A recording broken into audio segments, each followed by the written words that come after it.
Hello, good evening, and welcome to PM Express. My name is Nana Ansakwa, and today we are talking fires. But then again, every media house, every print, every newspaper has talked about the fires. So then what is there to look at it? This is how I want to look at it. We know that number one, as any nation, any institution, any organization, the first thing you do is you avoid fire hazard. Number two, you reduce the risk of the fire. Number three, you guard against inflammables or try and separate them. Number four, find a way of slowing down the fire. Before the fire service comes in, they are even the last. Before you call the fire service to come and extinguish the fire. How much does it cost between number one and number four? How much does it really cost to guard against fire, protect it, separate inflammables before you get the fire service in? Because they indeed are the most expensive bit. They are going to come with their foams and their men and everything. But number one to number four, how expensive is it? So if we go all the way back to when the Ministry of Foreign Affairs bent down, this is 2009. And then 2010, Ministry of Information. And then the list goes on. And then we get to our markets. Most major markets in Accra are bent down. Some are bent down more than once, twice, thrice. So then our question is, do we just love to hit the fires? We really just want these fires to go so that we can create news and get the mayor and everybody, jumping up and down? Or is there a real willpower out there to say, no, enough is enough and we're going to stop this? Because going back 2009, and if we're in 2013, and the story is very similar, then it's very, very worrying. With me in the studio is Nana Edu Amehia. Nana Ano Amehia. Yes. My extreme left, and then my immediate left is Billy Anaglate, who is a PRO for Ghana Fire Service. Gentlemen, welcome. Thank you. Now, I don't even know whether to apologize for dragging you back in here again or what, because the next question is, when next am I going to call you because some other market, bent down? Nana, I'll start with you. Why have we lost the will, or why is there not the will to tackle it? Because, like I said, try and avoid fire hazards. It doesn't cost money. Reduce the risk of fire doesn't really cost that much. Separating inflammables so that you don't feed fire.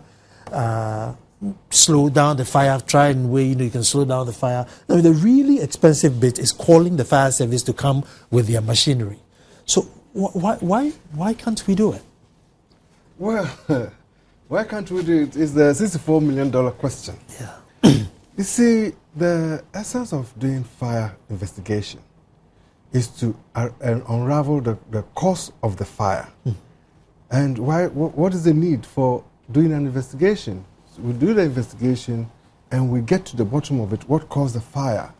Then we can learn out of it so that we guard against the fire happening again. Now, I heard you earlier, in your intro, you enumerated a lot of notable fires that has happened since 2009. Now, as a matter of curiosity, have you seen any report that has been put out there in the media for us to learn something out of it? That because the Tama Oil Refinery, it was AYZ that caused the fire. And for that reason, what are the safety measures that have to be put in place so that we do not see that occurrence again? Now, coming back to other public places, you mentioned the Foreign Affairs and whatever.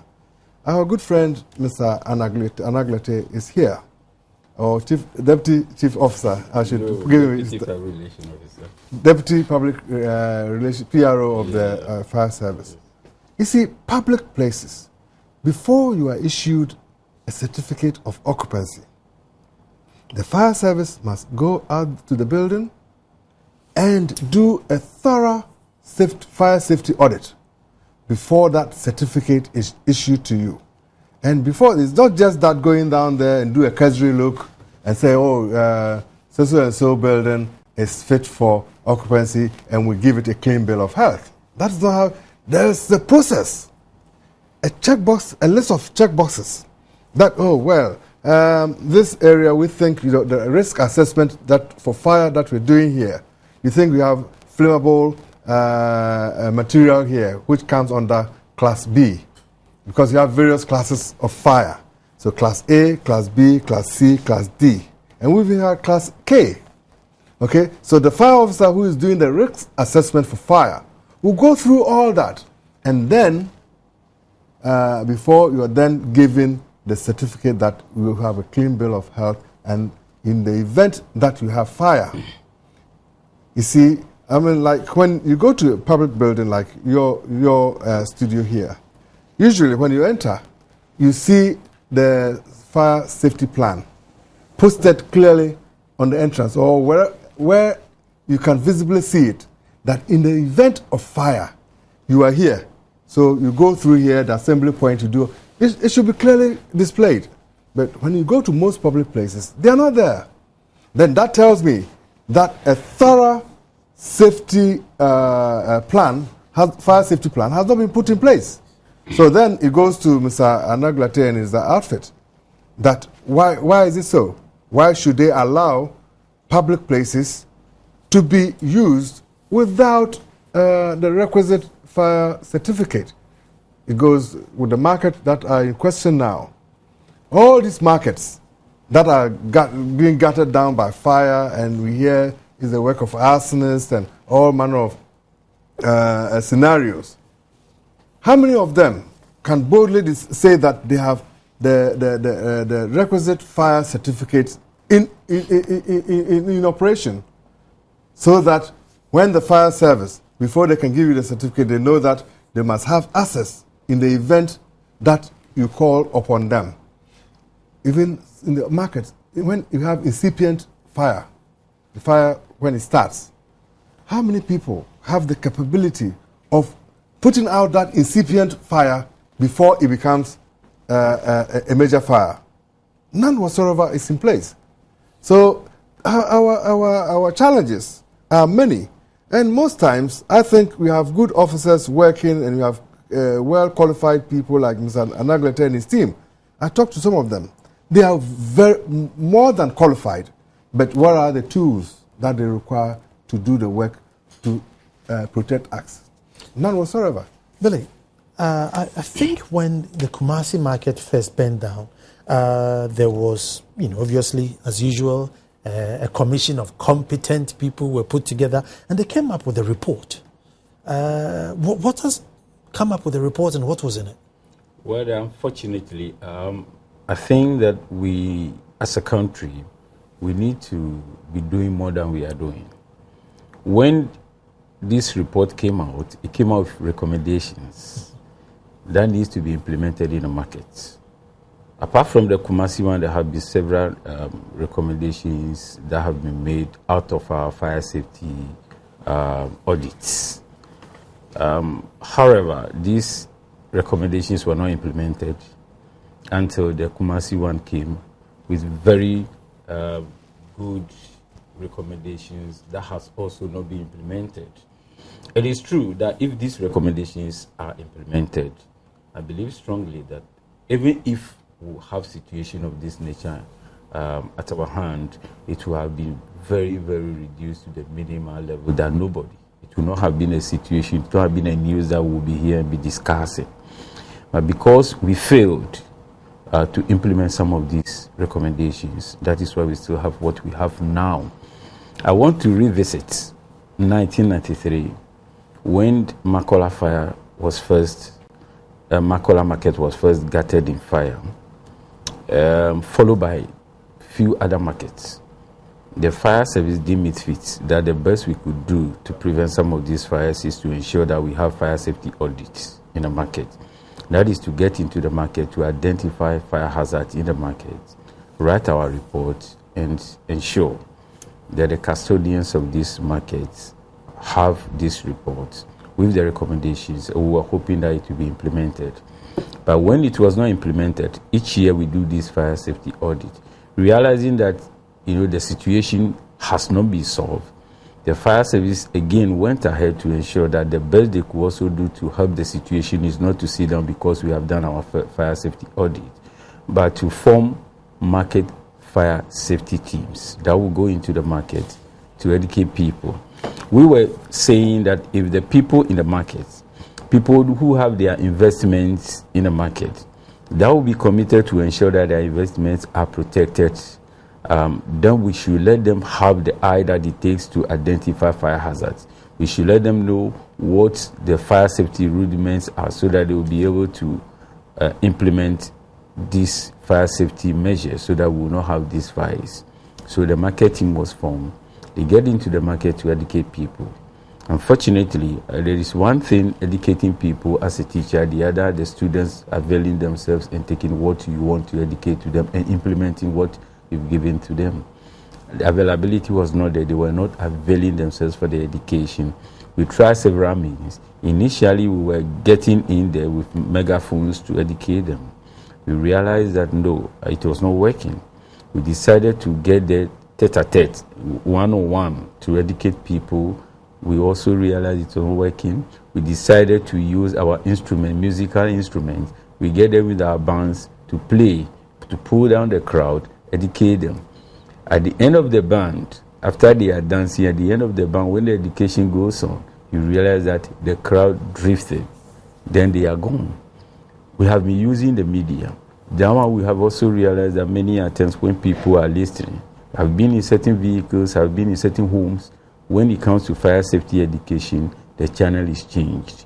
So the situation is so simple that until the public learn to appreciate the value of the Ghana National Fire Service, the importance of the Ghana National Fire Service, and for them to avail themselves for the education, to know that the education is to protect and then to preserve their investment, then I think that some of these files would be put to rest. Else, we'll continue to have these files. And it is not surprising that we're having these files because people are not ready to learn from some of these mistakes.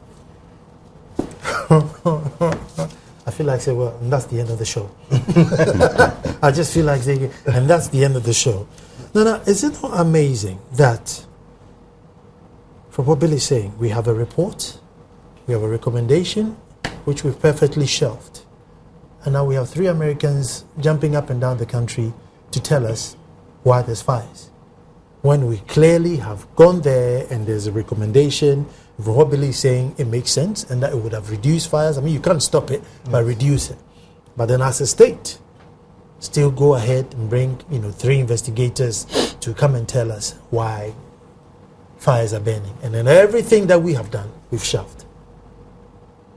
Well, Billy talked about one of these investigations, the report that came out. Which of this? The Kumasi? Yeah, I think after the Kumasi. Just before this one. Just before this one. This very there was market, a team put together and they came up with a comprehensive report saying, put A, B, C, D in place and it should reduce the fires. Yes, when these reports are put out there, you put your money where your mouth is.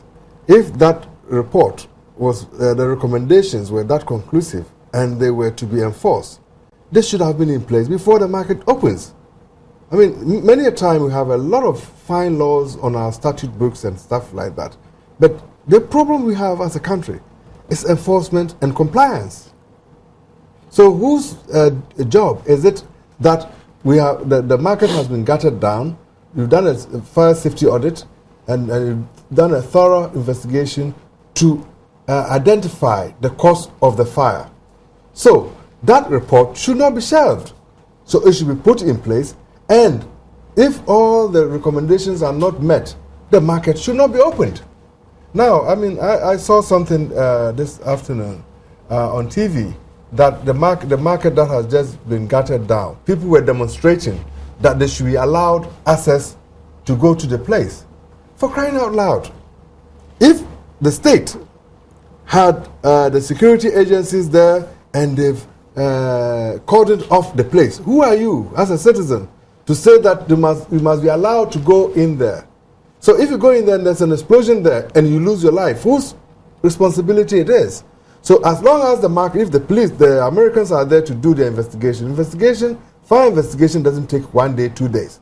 It could be as long as even 1 year, until they've unraveled the causes, identified the causes, and done a thorough scientific investigation.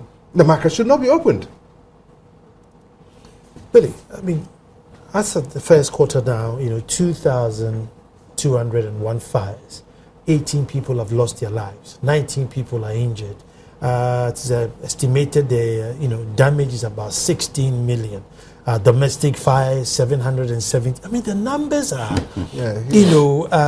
genocide proportions. I mean, 2,000 fires in the first quarter. So how do you cope? Or is it just that they come and tell you that the fires are, or at every given time they call you to come and help? Well, like I keep saying, that 90% of all these fires are preventable. If I should talk specifically on the markets, some of the recommendations that we made was that we should stop people from sleeping in the markets, turning the markets to be dwelling places. Because they use the markets as a dwelling places, they have chovers, they have drinking spots. At the close of the market, these things are operated. People smoke, they throw their cigarette butts without looking out to where it falls. We've said it that most of our markets have not been designed and constructed to meet the fire safety standard in the first place. Most of these markets in Ghana, for instance, are formed, not constructed.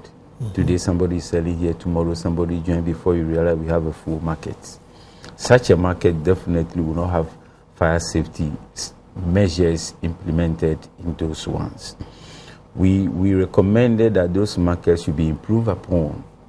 We have also said that those markets that have been designed and constructed, they have the alleys, they have the gangways. I'm talking in terms of even the Makola Noban market. If you look at the design, if you look at the construction, it has been constructed to meet safety standard in totality.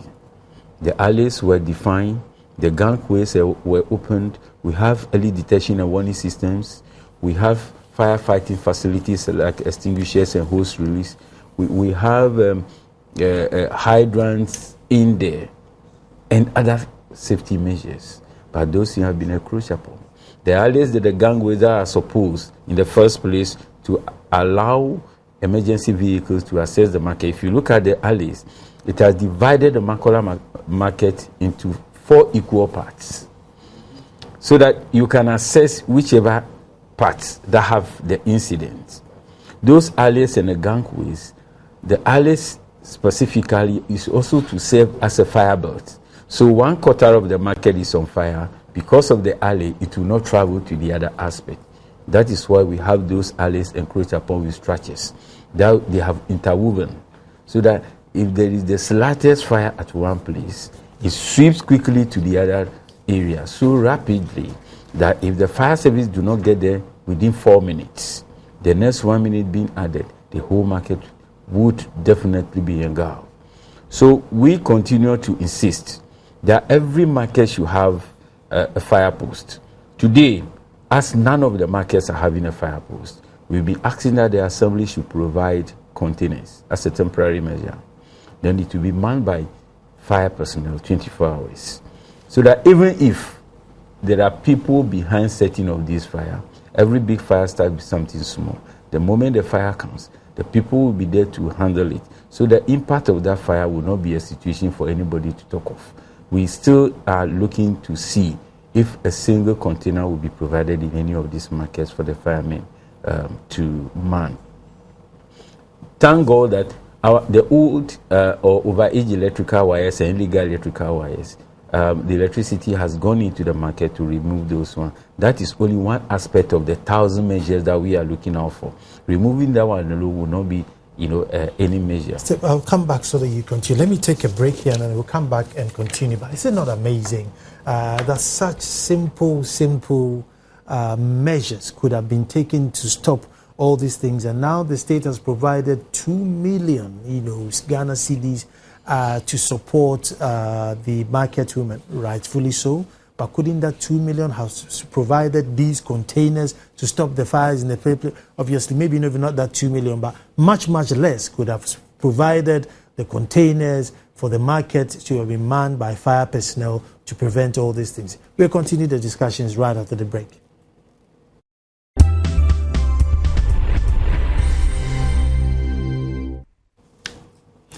Welcome back to PM Express. Well, as Billy was saying very politely, I was telling you how pathetic we are as a nation, isn't it? That, fires have been going on and on and on. We have the answers, the recommendations from the fire team, from experts, from commissions, which we probably paid for and shelved. And now we're doling out, 2 million? The Kumasi market traders have got 200,000. Where does it end? I mean, is it now going to extend to domestic fires, or are they going to only limit it to market fires when the recommendations and the implementations would not have taken that much? Billy, you were talking about placing containers in every market and just being manned. Yes. Before you go, I think we have a short clip, so we'll watch a short clip and then I'll let you continue. Made up of two officials, John Allen, an electrical engineer with the fire investigative team in the US, and Theresa Meza. Accompanying them was the acting chief fire officer, Brigadier John Bosco Guyiri. The area has already been cordoned off to keep the traders away. The acting chief fire officer sympathized with the traders and appealed to them to preserve the area and exercise restraint to facilitate the investigations. I want to appeal to all the people to try and preserve that place for as long as it takes the investigation. But you see that I understand the trauma that those who have lost their wares and property, the trauma is very high. I sympathize with them. The traders, however, say they don't want the Kumasi Metropolitan Assembly to reconstruct the market.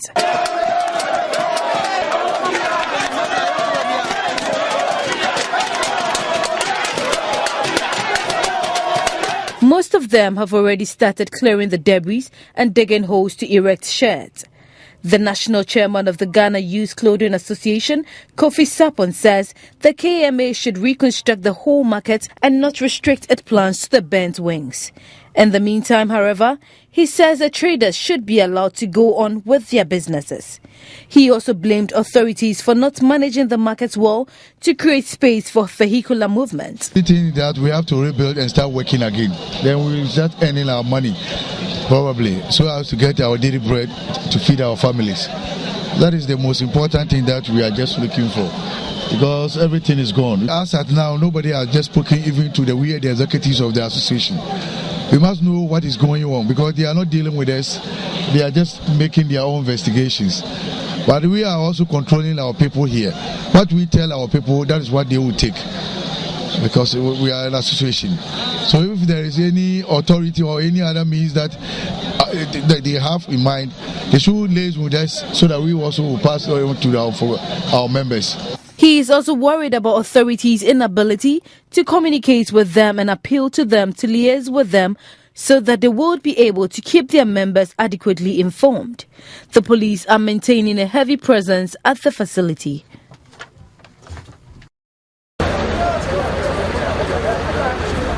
According to Alex Gillett, he immediately turned off the electricity at the mains and got his girlfriend out. I was just going to go for a cycle ride, hence my clothes, and just before I left to go on the ride, I smelled smoke. I immediately thought it was maybe a boiler for the hot water, so I switched off the electricity, went upstairs to check the boiler, then I saw smoke coming from my room. I alerted my girlfriend Anne, got her out of the house. We both evacuated immediately and then called the fire brigade.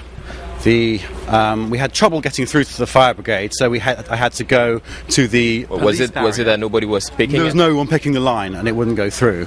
So we had to drive to the police barrier next to the motorway, where they used a special emergency number to call the fire brigade.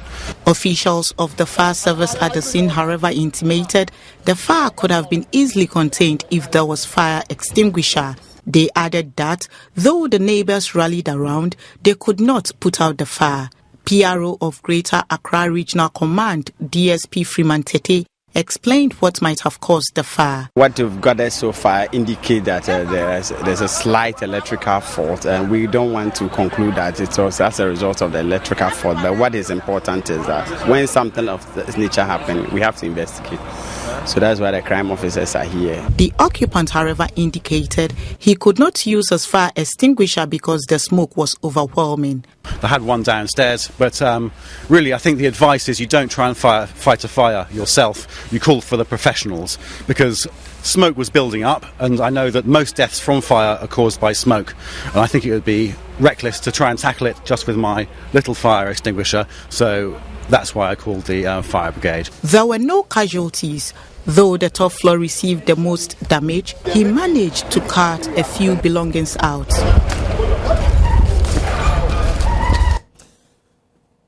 Nana, I mean, these stories are, but Billy, I'll let you comment on that. But these stories are, I think now we've gone immune to it. Yeah, there's another fire.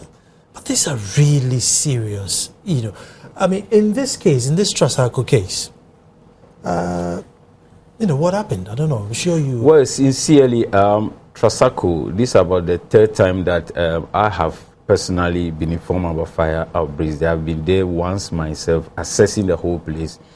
The closest fire station we have to that place is Legon. Okay. However, today, our Legon tender is out of commission. So it was Tema and our headquarters. Just imagine how long it would take them to get to that place. But you look at estate developers, we expected that, a place like that, it's a city on its own. Yeah. At least they should have a place that could be manned by firemen, a fire post at least. They were able to have a police station. Why not a fire post? If they were to have a fire post there, I don't think that situation could have gotten to that level. They were just even fortunate that the firemen were able to get to that place at the time that the fire was, spreading. So they were able to confine the fire to that, apartment. Else the situation will be different. So it should be an eye-opening situation for estate developers to ensure that when you are planning, you need to have safety measures, not only for security. They have burglar proof. You have to pass through one gate to the other. I keep saying that the biggest armed robber that they are preventing is the fire that lives with you in the home. Unlike the armed robber that you can even negotiate with when he comes in there to pick something and go. The biggest one is the fire. He has nothing to negotiate with. It will take everything. If you are not careful, lives will be lost as well. Why can't we not have a simple safety measures that you started? We can prevent all this. If we are able to prevent it before the unexpected happened, you have an extinguisher. How many people even have extinguishers in their homes? Few that even have it. They do not even know how to use it. There are a lot of cars that walk by without extinguishers. So we should try to learn these days. Because you might think we are living in a new home, but in our market that is so open, we have substandard electrical gadgets and wires. That's why we have experienced severally new homes that people are even here to occupy are being gutted. So we should learn lessons from some of these things. Safety Ghana. You need to be able to predict some of these things. that's within your jurisdiction, Tell us beforehand that, this is going to happen or that's going to happen. Issues affecting Ghana's safety. That's what Safety Ghana is preoccupied with. We look at things and try to sensitize the general public. Now, let me tell you something that is really, if it happens. Now, we've talked about construction safety. Then Malcolm came. We talked about Galamsey. Now, Galamsey is a big issue. We talked about flooding. Now, we have this perennial flooding going on in Accra all the time. Now, let me tell you something that if you live anywhere near Tema, it's frightening. And I'm not creating panic and fear, but it's something that is real, that if nothing is done about it. You see, BOSS, they had a strategic reservoir or whatever they call it. It's not only strategic reservoir. They do live products there. Yeah. They have a tank farm, which is built next to a community. The partition wall between the tank farm and the community is less than 2 meters. It's basically like your normal average home petition wall. So the tank farm, which is a major hazardous facility, sitting next to the community, residential area, and cooking, where all manner of things goes on there. They throw crackers at Christmas time, they do everything. Now, you know, if you go into the chemistry of fire, you see, there are three things that cause fire. And then somebody have to bring them together before you have fire. On their own, they will not do anything. Or remove one of the factors, there's no fire. But, you know, highly flammable petroleum product, you know, and both by some cursory inspection that we've done there, they don't go by strict safety measures. To the left of the Temamoto Way. After the Temamoto Way. You see the after tanks. the Tema golf club. Okay. Oh, yeah. On the left. On the left. In fact, you share boundaries with the golf club. Okay, yes. On the left there. Now, if you see the activities, you see, when you go to such a major hazardous facility, I mean, tank farm, storing live products, petroleum, is a very hazardous facility. Going in there, when you have an eye for safety, you look at the way the vehicles that go in there to take their products, the way they are parked haphazardly and whatever, tells you that there's something that is going on there that breach safety standards. Now, if you look next door, anything can happen. Petroleum, as I said, is highly flammable. Yeah. So the tanks are huge. And it vaporizes. Anything can happen, and when you get an ignition source, I'm telling you, the explosion, you know, and these gases, compressed gases, because they are compressed in the tank farms, they don't just burn, they explode. The explosion will come all the way down to the runabout. You know the Tema runabout. The Tema runabout, the runabout that leads to the motorway. Yeah. If that, see how far it is from that runabout. If that happens, a quarter of Tema is gone. You see, we are now preoccupied with talking about markets, but then you see, I said earlier, we're shifting from pillar to post. Malcolm has happened. We've moved now. Is the new boy in town is market fires. The next one, this you should watch out. This tank farm is the Mr. Naglete knows something about it, or at least you have an idea what I'm talking about. The EPA, which is a state institution charged making sure that the right safety measures are put in place before you put such a major hazardous facility there. And if the facility is there, then you should move out the community, resettle the community, because you cannot let dynamite live with a heating source, ignition source, because it will explode. And that is what is waiting to explode. So if the authorities are listening, a stitch in time saves 9. They should start immediately and look at that place before we move from the market fires. Now, luckily, we have the Americans who are now coming to assist us to unravel what problem Mr. Naglete and his team know already. But it's good to have a second opinion, so they are in. But people should go out there, the authorities should go out there and look at the Bost tank farm, because it's the next thing that is waiting to, it's a time bomb that is waiting to happen. And should that happen, I don't know if you've been there and assessed it, and what's your views on this? Yeah, periodically our main interment, safety people have been going there. I think about 5 months ago, there was a situation there where pipes were leaking, even into the community that he was talking of, and people were scooping. Wow. Yes, so it was very dangerous, and our men have to get in there, even with the police, to insist that they stop them from going. And that place has not been closed down? Well, fire, petroleum product leaking, and people are scooping? Yes. So the best we did was to ensure that we prevented the people from getting in there until the pipes were mended. Because we were looking at it, when you have fuel and you are scooping with all metals, plates, and other things, you know, you are only going to generate the slightest heat, and that is what you have.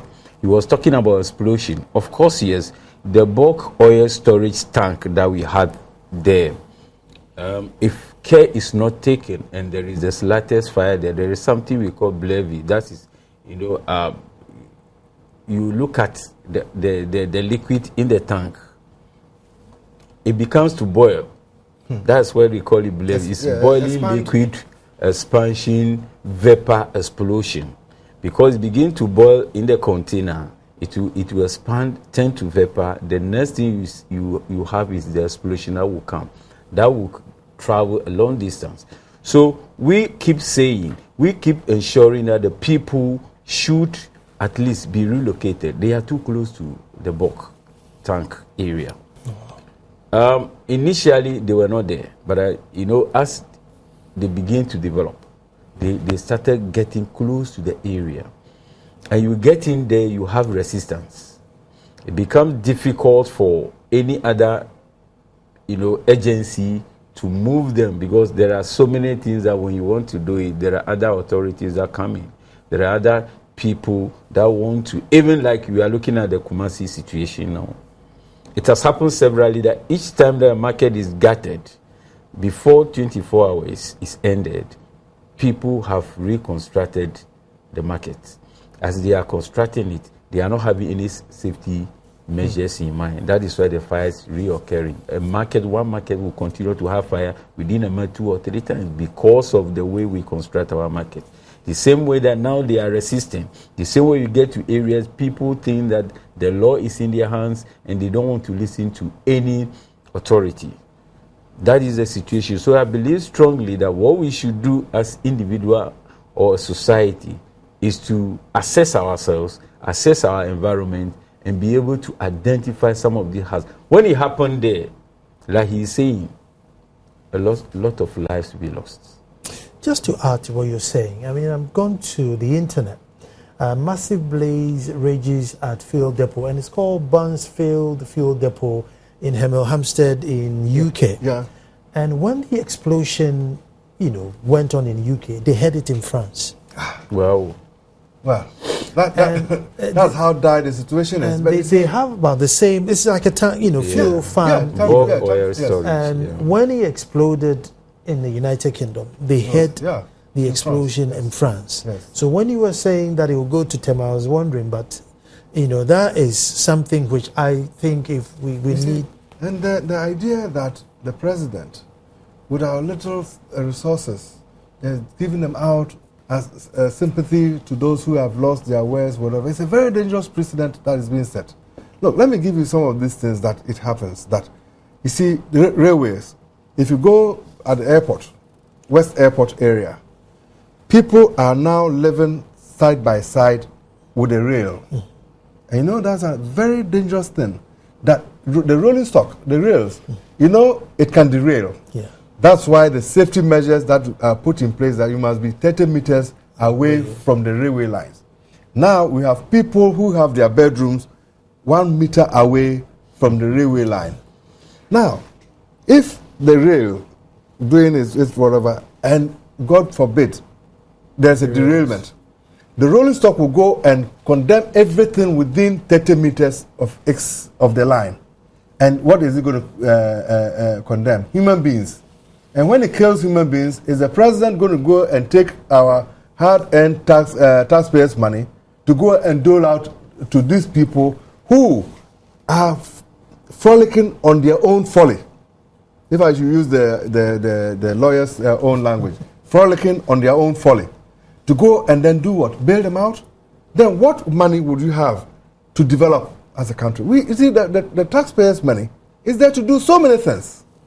So all these things, that sympathy and all these things, I don't get it. Not that I'm a heartless person, but that is not what it's supposed to be. The people who lost their wares in the market, they know in the market, in the economy, if you're an operator in the economy, you must insure your wares in the event that the uncertainty happens.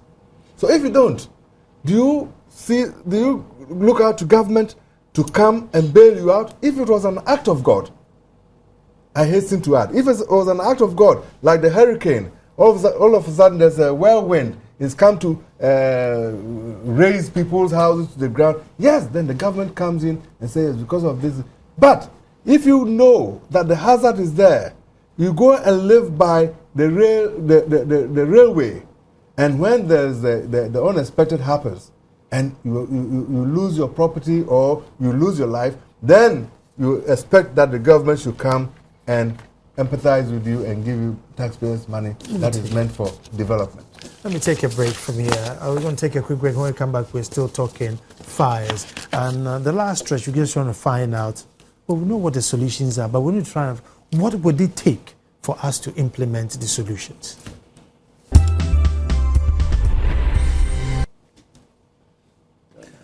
I'm going to go back and then talk to my guests and find out, what it would take to really ginger us to try and stop it. But I'll just read a little excerpt of a tank farm that exploded in Hemel Hempstead in the UK. And then it said, then I heard the loudest explosion I have ever heard in my life. I got up, turned around and ran into my car and sped out as fast as I could. Many houses have been damaged, with some reporting feeling effects from the explosion as far away as Oxfordshire, while it was heard in a number of countries, even France and the Netherlands. I mean, explosion in UK being heard in Netherlands is one big explosion. You don't joke with tank farms. The powers that be, please make it to the Boss tank farm and make sure that whatever you can do in terms of prevention is done. Billy, what can we do to ginger us to say no, enough is enough? Because indeed, without being... Have the Americans seen our sort of market before? I mean, they would need, the likes of you to say, oh, well, this is cassava or this is plantain or... I don't know how expert they are in terms of tropical market fires, and what would it take? I mean, is it going to take the Flagstaff house to burn down before we say, no, enough is enough? Because there's been enough big places being burnt, the... Foreign Affairs, the amount of literature that we lost. The oil refinery nearly brought the country down its knees. You see, economically. So if all those things did not ginger us, Billy, you are in the industry, what will? Yeah, exactly. What we can prevent all this, at least, if not totally, reduce them to the barest but we don't care. Our laws are also not, deterrent enough.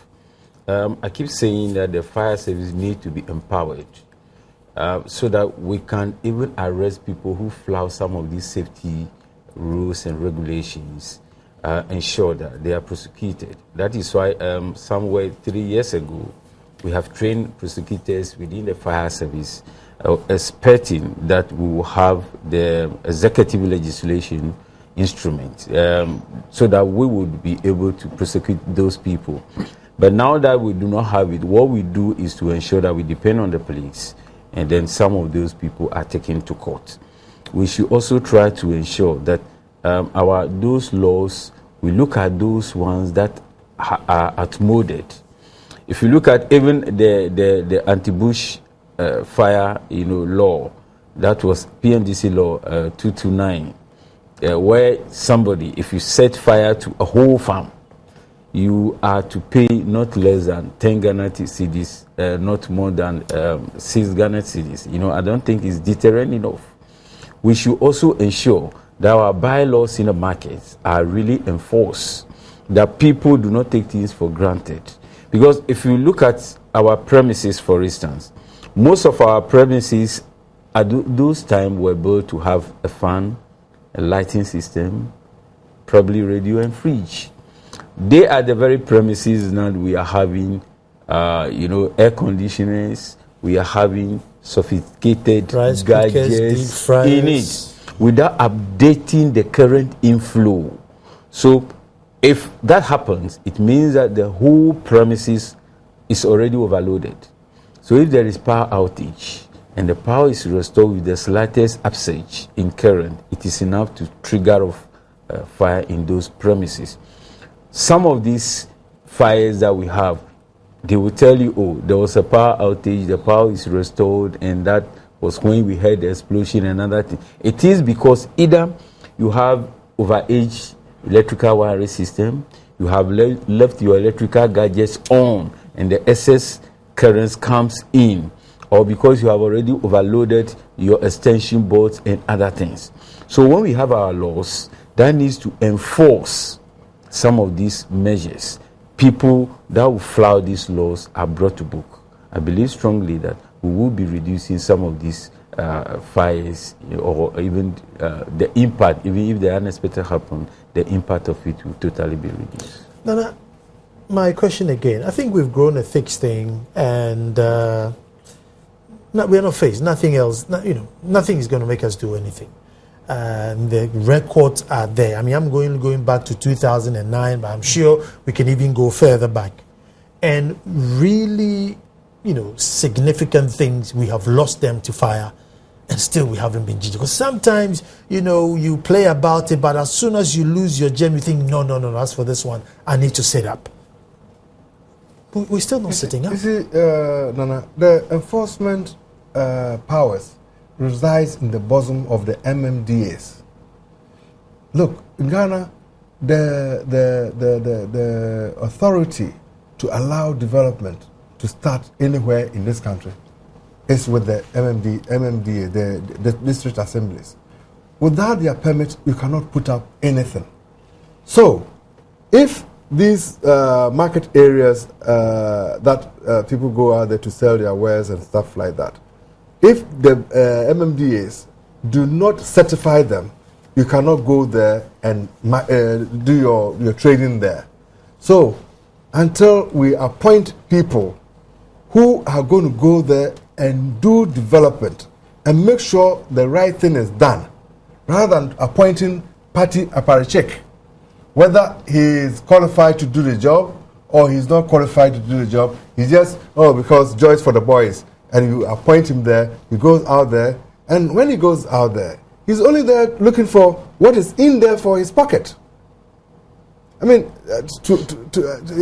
you cannot... Let me throw this in. I mean, these big markets would never be advisable outside of the city. Should it be in the district capital? That's why you need a forward-thinking mayors and these district DCs to be able to come up with those ideas. Like if you go elsewhere, these supermarkets, now we are going to put a supermarket and a high-rise building right in the security zone, 37, military zone. I see they are clearing those areas there to go and put supermarkets in the military zone and next to 37 military hospital. Do you see the environmental impact? The traffic that will choke up 37 and all those, yet we are watching. People, are looking on, and they're clearing the place that they're going to put up supermarket, high rise, and going to bring all next door to a security zone, which is the officers' army. Yeah. They have the mess there, and next to it is the 37 military hospital. What are we doing to ourselves? What are our technocrats who have gone elsewhere? They've gone and they have been properly educated in all the Ivy League universities in America, in the UK, and elsewhere. They come back home instead of bringing their expertise to bear on us and to make life better for the Ghanaian cocoa farmer whose money was used to educate these people who went on scholarships and whatever. They come back home and they come and instead of looking at our plight and finding practicable solutions so that we would move out of abject poverty, they come and they just look after themselves and then appropriate the state resources for themselves and their cronies. So until we get the right people, the right leaders to think out of the box and do the right thing, the fires, I'm afraid, is going to continue. My baby at Pong, which anytime I go past Pong, my heart flies into my mouth, thinking that any moment this thing happen. Because Mr. Naglete has even said that they've gone there. They've gone there. There's also a leakage, and that leakage. Nana, I don't want to really phantom the day that will happen. The whole of Tema will be wiped out. That bus And the way you see these vehicles, you see, I have it. This is something that I know through this. Mr. Negletive told me no. I'm just running up. So sorry, but these are investigated. Yeah. I'm sure you are assisting them. Overcrowding, bad access, combustibles put together. Now we've thrown in possible arson. I mean, would they tell us something new? Well, I think that they are in to investigate the cause of the fire. I don't think they have nothing to do with lack of accessibility. That's overcrowding in the markets. But to really find out what actually have been the cause of some of these fires, that is why they are in. To be sincere with you, fire investigation starts before the fire, during the firefighting, and after the firefighting. They were not in here. When they came, we were able to brief them as to what pertains, what type of structures were there before the fire, what sort of business that goes in there, what type of electrical fires that were in there, what type of wires that have been sold in there. We went ahead to tell them during the firefighting. We gave them the temperature under which the fire was occurring. We gave them the rate of the fire spread. We gave them the wind direction, the speed of the wind. We were able to give them the type of smoke color. We give them the pattern of the smoke. Yes, we were able to let them understand the behavior of the fire. We were able to tell them after the fire, some of the interviews that we granted to the people, some of them those who were willing, and what they told us. So we've been able to give them all this to assist them in their investigation. We took them to the market, especially their concentration is to be on the Makola number 1 and Makola number 2. Are evidence having them been tampered with by now? Well, Makola, that's what I said. Their concentration is on Makola number 1 and Makola number 2, where we have prevented people from entering into it. Okay. So we took them to those places. They took pictures. They have taken few components themselves. They've asked questions depending upon what they have seen on the ground, and then they have even gone ahead to Katamatu and other areas. We went with them just to appreciate the situation on the ground. So the Makola number 1 and number 2, sincerely, nobody has gone in to tamper with anything. Unlike Katamatu, during the firefighting, people tried to salvage their wares and they have tampered with those things. Yet, that is not to say that it could not be investigated to know what exactly it is. Nana, are we over relying on these quote and unquote white people, something which clearly Billy and his team could have done? Well, I think Billy and his team have done the preliminary investigations.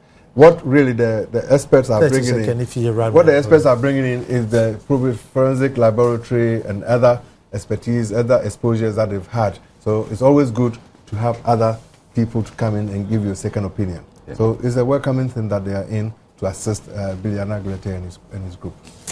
Well, thank you very much for tuning in to PM Express, and I hope that the next time we sit here and talk about fires, we'll be talking about how we have prevented it and reduced it to its barest minimum. And